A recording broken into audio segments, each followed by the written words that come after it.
I was at university. I was studying international business, and I was also in my spare time I was a DJ, and I was very kind of interested in what was going on in the world in terms of I didn't quite believe we were being told the truth by the media, so I was quite interested in not conspiracy theories but just alternative views as what was going on. Particularly after September the 11th, I was very fascinated in what actually happened and the government's and the media's response to that. So I suppose that kind of started me asking questions about the truth, what's going on and what is the truth. Well, I'd met a Muslim and they'd passed me on some leaflets about Islam. Reading them, it really left me with kind of no choice, really. It was, I couldn't deny it, that I believed it. And so one Saturday night, I basically had a conversation about death, and I always kind of had this feeling for some reason that I was going to die quite young. So I thought, well, I better become Muslim before I die.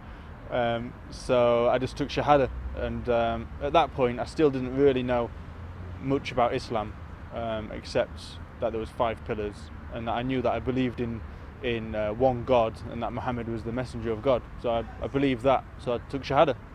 And well, it was probably quite a few months afterwards I lost touch with the Muslim that I had initially met.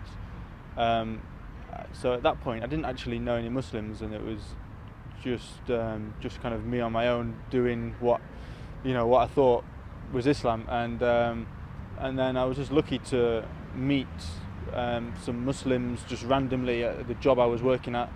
They came to the shop, and I just started to hang out with them, and they became good friends for the next few years.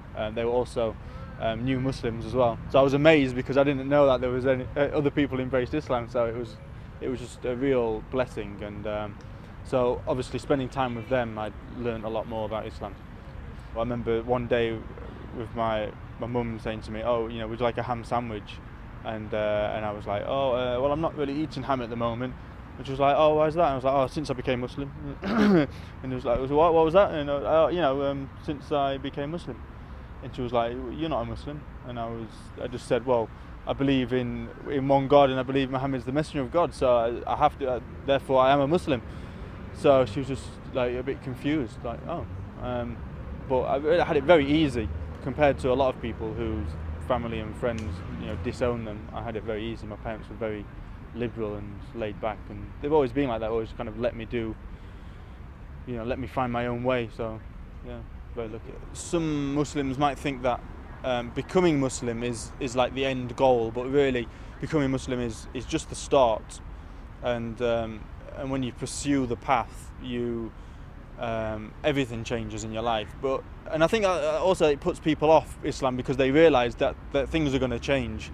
But really, you have nothing to be scared about, because Islam means submission to God. So, how could Allah could bring you into Islam and then make it difficult for you? It doesn't really make sense. So anyone who encounters Islam, they have to be true to themselves, and they will kind of feel inside, they'll acknowledge that they need to return to their Lord and submit to Him. And so it's anyone really who's thinking about Islam, then I would say follow your heart, be sincere, and as long as you do that, then you have nothing to worry about. It will guide you to Islam.